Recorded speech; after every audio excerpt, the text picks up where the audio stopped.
नमस्कार, मैं डॉक्टर मधुकर देशमुख। आज का विषय है काव्य का स्वरूप। काव्य का स्वरूप पर विचार करते समय हमें 4 बिंदुओं पर चर्चा करनी पड़ती है। पहला बिंदु है भाव सौंदर्य, दूसरा बिंदु है विचार सौंदर्य, तीसरा बिंदु है नाद सौंदर्य और चौथा बिंदु है अप्रस्तुत योजना का सौंदर्य अर्थात कल्पना। इन 4 बिंदुओं की चर्चा करते हुए हम काव्य का स्वरूप स्पष्ट करेंगे। उससे पूर्व काव्य का सामान्य परिचय मैं आपके सामने प्रस्तुत कर रहा हूं। काव्य मनुष्य जीवन का अभिन्न अंग है, ऐसा माना जाता है, ऐसा कहा जाता है। क्यों कहा जाता है? क्योंकि मनुष्य के जीवन में आए हुए नीरसता के क्षण, शुष्कता के क्षण, इन क्षणों को सरसता की ओर, प्रसन्नता की ओर ले जाने के लिए काव्य उपयोगी सिद्ध होता है। अब हम कहते हैं कि काव्य जीवन पर संस्कार करता है। एक प्रकार से सही है। पारिवारिक संस्कार अलग बात है और काव्य द्वारा किए गए संस्कार अलग बात है। काव्य द्वारा मनुष्य पर संस्कार होते हैं, लेकिन वे वैचारिक संस्कार होते हैं। वैचारिक संस्कार मनुष्य को श्रेष्ठता की ओर ले जाते हैं, उत्कृष्टता की ओर ले जाते हैं। काव्य के स्वरूप पर विचार करते हैं तब काव्य में स्नेह और सौंदर्य दृष्टि प्रदान करने की शक्ति होती है। इस बात को भी ध्यान में रखते हैं। अभी जो बात कही गई कि काव्य शुष्कता से सरसता की ओर ले जाता है, स्नेह और सौंदर्य दृष्टि मनुष्य में उत्पन्न करता है, प्रदान करता है, इन बातों से काव्य मनुष्य के जीवन के लिए उपयोगी सिद्ध होता है। जब मनुष्य असफलता का सामना कर रहा है, निराशा का सामना कर रहा है, वेदना और पीड़ा से त्रस्त है, तब आशा का संचार काव्य जरूर करता है, अवश्य करता है। काव्य निराकार भावों को साकार रूप में प्रदान करने का काम भी करता है। इसी कारण काव्य मनुष्य के लिए आवश्यक होता है। इन कारणों से काव्य के लिए कहा गया है कि काव्य मनुष्य के जीवन में संजीवनी मंत्र के समान काम करता है। उसी प्रकार काव्य मनुष्य को सजीव बनाने का काम करता है। इतना ही नहीं, काव्य सत्य का प्रतिपादन भी करता है, लेकिन सत्य का प्रतिपादन करते हुए वह कल्पना का अधिक सहारा लेता है, कल्पना का अधिक आधार लेता है और कल्पना जगत से सत्य की ओर मनुष्य को ले जाने की कोशिश कर रहा है। इसलिए काव्य अत्यंत महत्वपूर्ण सिद्ध होता है। इसलिए काव्य मानव जीवन के लिए अत्यंत उपयोगी सिद्ध होता है। अब ये जो काव्य है, काव्य चाहे किसी भी देश का, जाति का, धर्म का या फिर वर्ण का हो, वर्ग का हो, वह काव्य है और वह मानवता की ओर ले जाता है। यही कारण है कि काव्य में एक अलग सौंदर्य, जो सौंदर्य मैंने कहा 4 बिंदुओं को लेकर हम उसकी चर्चा करते हैं या उसकी चर्चा करने जा रहे हैं, वह सौंदर्य प्रदान करता है। काव्य में ये 4 बिंदुओं को या 4 बिंदुओं की चर्चा करते समय, जैसे भाव सौंदर्य, विचार सौंदर्य, नाद सौंदर्य और अप्रस्तुत योजना का सौंदर्य, तब उसमें रस, छंद, अलंकार जैसे तत्व विद्यमान होते हैं। ये तत्व काव्य का सौंदर्य बढ़ाने का काम करते हैं और ये तत्व जब काव्य का सौंदर्य बढ़ाने का काम करते हैं तब वे कल्पना का आधार लिए बिना नहीं रहते। और इसी कारण कल्पना, भाव, विचार, नाद आदि का सौंदर्य काव्य द्वारा ही निर्माण होता है, जिससे काव्य का स्वरूप स्पष्ट करने में आसानी होती है। इसलिए मैं काव्य का स्वरूप स्पष्ट करते समय इन 4 बिंदुओं को आपके सामने रखना चाहता हूं। एक एक बिंदु की चर्चा अब हम करेंगे। पहला बिंदु है भाव सौंदर्य। मनुष्य जन्मजात भावों से युक्त होता है। बच्चे को जब भूख लग जाती है, शिशु को जब भूख लगती है, तब वह रोता है, और वह रोता है तब माता को पता चलता है कि बच्चे को भूख लगी है, वह उसे दूध पिलाती है, बच्चा शांत हो जाता है। भाव है, इसमें वात्सल्यता है, ये भाव है। प्रेम है, करुणा है, क्रोध है, हर्ष है, उत्साह है। ये जो सारे भाव जो है, ये सारे भाव मनुष्य के अंदर में स्थित होते हैं, निहित होते हैं, और इन भावों को प्रकट करने का काम जो है काव्य करता है, वह भाव सौंदर्य के माध्यम से। ये जो विभिन्न विद्वानों द्वारा रस की संज्ञा से ये जो भाव अभिहित किए गए हैं, इन्हें ही अनेक विद्वानों ने कहा है कि रस जो है काव्य की आत्मा होती है। और यही कारण है, काव्य की आत्मा का मतलब ये कि इसमें प्राण डाले जाते हैं भाव सौंदर्य द्वारा।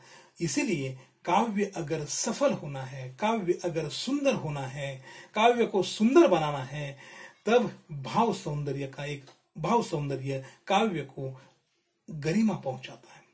यही कारण है, एक दो उदाहरण मैं आपके सामने रखता हूं। सूरदास ने अपने भ्रमर गीत सार में कृष्ण की बाल लीलाओं का वर्णन किया है, वह वात्सल्य वर्णन है। वात्सल्य रस को यहां पर प्रतिपादित करते हैं। राधा कृष्ण के प्रेम में श्रृंगार रस का प्रतिपादन है। तो भूषण नामक कवि ने अपने शिवा बावनी ग्रंथ में वीर रस का मर्मस्पर्शी चित्रण किया है, जिससे स्फुरन आता है। मनुष्य उत्साहित होता है, और उत्साहित होकर वह गर्जना करने लगता है, उसके अंदर संचार होने लगता है कि उसे लगता है कि मैं भी युद्ध कर रहा हूं। इतनी वीरता उसके अंदर उस काव्य के माध्यम से स्थापित होती है। इसलिए काव्य भाव सौंदर्य के माध्यम से अत्यधिक सफलता की ओर जाता है। इसलिए काव्य में भाव सौंदर्य का होना अत्यंत आवश्यक होता है। इसके बाद विचार सौंदर्य। अब विचार सौंदर्य की जब चर्चा करते हैं, तब उसमें विचारों की उच्चता का यहां पर प्रतिपादन करना है। काव्य न्यूनता को प्रतिपादन नहीं करता, न्यून विचारों को वह खंडित करता है, उच्च विचारों की वह कल्पना करता है। साहित्यकार अपने काव्य द्वारा सत्य का प्रतिपादन करता है विचारों के माध्यम से। विचार काव्य के लिए गरिमामय प्रेरणा प्रदान करते हैं। अब ये जो विचार जो है, ये विचार उत्तम होने चाहिए, नैतिक विचार होने चाहिए। हम कहते हैं, काव्य को जब लेते हैं तब कहते हैं कि कोई भी वस्तु या कोई भी लिखित बात किसी न किसी उद्देश्य से लिखी जाती है। मतलब काव्य का कोई ना कोई उद्देश्य होता है। उद्देश्य क्या होता है? उद्देश्य यही है कि वैचारिक मूल्यता या नैतिक विचार पाठकों के सामने, श्रोताओं के सामने आने चाहिए, ताकि उस पर श्रोता पाठक विचार करे और उस दिशा से प्रस्थान करे। इसलिए रहीम जैसे संत कवि, कबीर, सूर, तुलसी जैसे संत कवियों ने, या उनसे पूर्व भी आदिकालीन कवियों ने मौलिक विचारों को व्यक्त किया है, जिसकी राह पर हम चलने का प्रयत्न करते हैं। वे मौलिक विचार नैतिकता को आधार बनाकर किए जाते हैं, रखे जाते हैं। इसलिए कबीर, रहीम, सूर, तुलसी आज भी अमर है। इसी प्रकार आधुनिक काल की बात जब हम करते हैं, तब मैथिली शरण गुप्त, दिनकर, पंत, प्रसाद, निराला, नागार्जुन, धूमिल जैसे कवि आज भी अमर है। क्यों अमर है? क्योंकि उन्होंने नैतिक मूल्यों को हमारे सामने रखा है। और ये नैतिक मूल्य जो है, ये नैतिक मूल्य मनुष्य को उत्कर्ष पर ले जाते हैं, अधपतन की ओर नहीं। आधुनिक काव्य में विचार सौंदर्य के एकानेक उदाहरण मिलते हैं। मतलब संत साहित्य में तो बहुत सारे उदाहरण है कि नैतिक मूल्य के, विचार सौंदर्य के, किंतु आधुनिक काल में भी बहुत अधिक कवियों ने राष्ट्रीयता को लेकर, देश प्रेम को लेकर अपने विचार रखे हैं, जिसके आधार पर अनेक स्वतंत्रता सेनानी तैयार हुए। स्वतंत्रता आंदोलन में भाग लेने वाले अनेक युवाओं को तैयार किया। कवि का ये श्रेष्ठत्व है।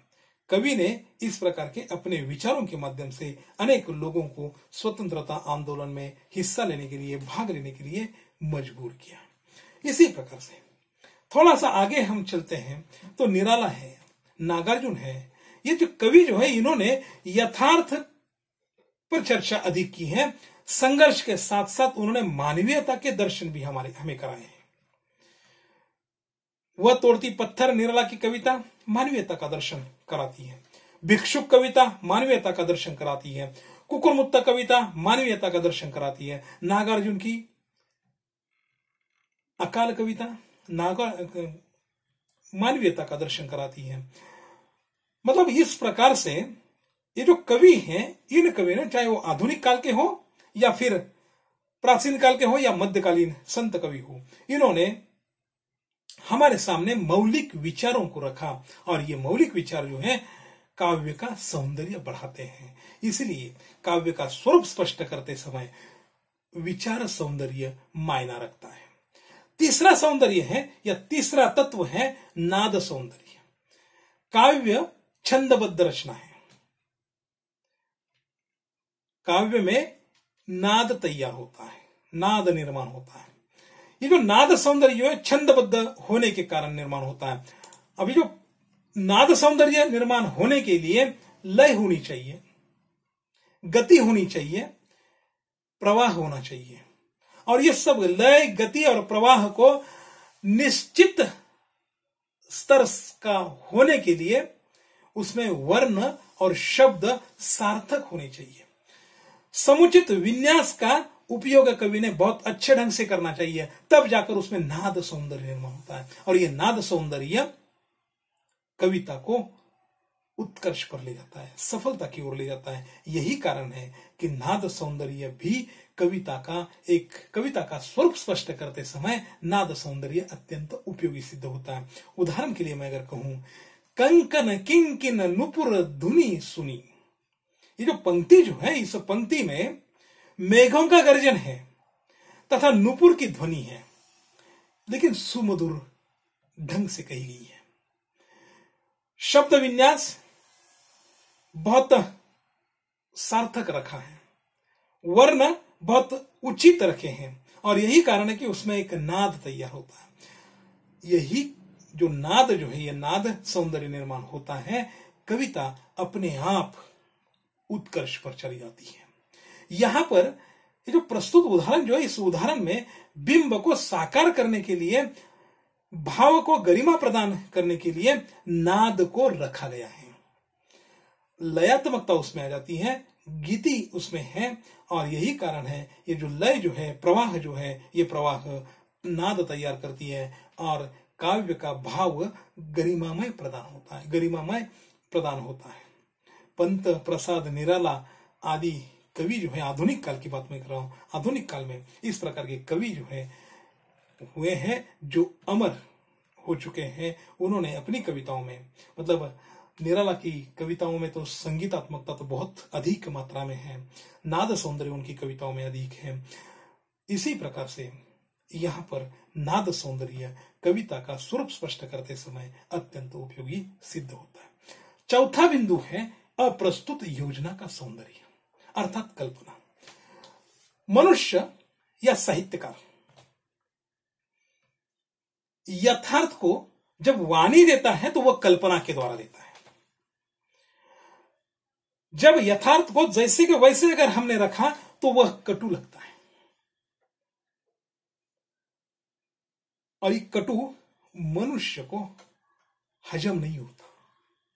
यही कारण है विभिन्न दृश्य, विभिन्न रूपों, और विभिन्न तथ्यों को मर्मस्पर्शी तथा हृदयग्राही बनाने के लिए कवि अप्रस्तुत योजना की कल्पना करता है और अप्रस्तुत योजना की कल्पना करते हुए काव्य का सौंदर्य बढ़ाने की ओर भी उसका ध्यान जाता है। काव्य का सौंदर्य बढ़ाने की बात वो इस योजना के कारण करता है, अप्रस्तुत योजना के सौंदर्य के कारण करता है। इसलिए एक उदाहरण इस संदर्भ में मैं आपको देना चाहता हूं। समुझी तुम्हें घनश्याम नाच उठे बन मोर। प्रस्तुत उदाहरण में श्री कृष्ण का सांवला शरीर उपस्थित है, प्रस्तुत है, लेकिन अप्रस्तुत बादल हैं। उन बादलों की वहां पर कल्पना की गई है और इसीलिए मोर कृष्ण के सांवले शरीर को देखकर उन्हें आभास होता है, वे कल्पना करते हैं कि बादल आसमान में उमड़ गए हैं, काले बादल आसमान में है और इसलिए नाचना चाहिए। यह अप्रस्तुत है। इस अप्रस्तुत योजना की कल्पना कवि ने कर काव्य का सौंदर्य बढ़ाने का काम किया है। ये भी तत्व, ये बिंदु अप्रस्तुत योजना का सौंदर्य अर्थात कल्पना काव्य का स्वरूप स्पष्ट करने के लिए अत्यंत उपयोगी सिद्ध होती है। सारांश रूप में मैं यहां कहना चाहता हूं कि काव्य में भाव सौंदर्य, विचार सौंदर्य, नाद सौंदर्य तथा अप्रस्तुत योजना का सौंदर्य अर्थात कल्पना केवल वैयक्तिक स्तर पर नहीं होनी चाहिए।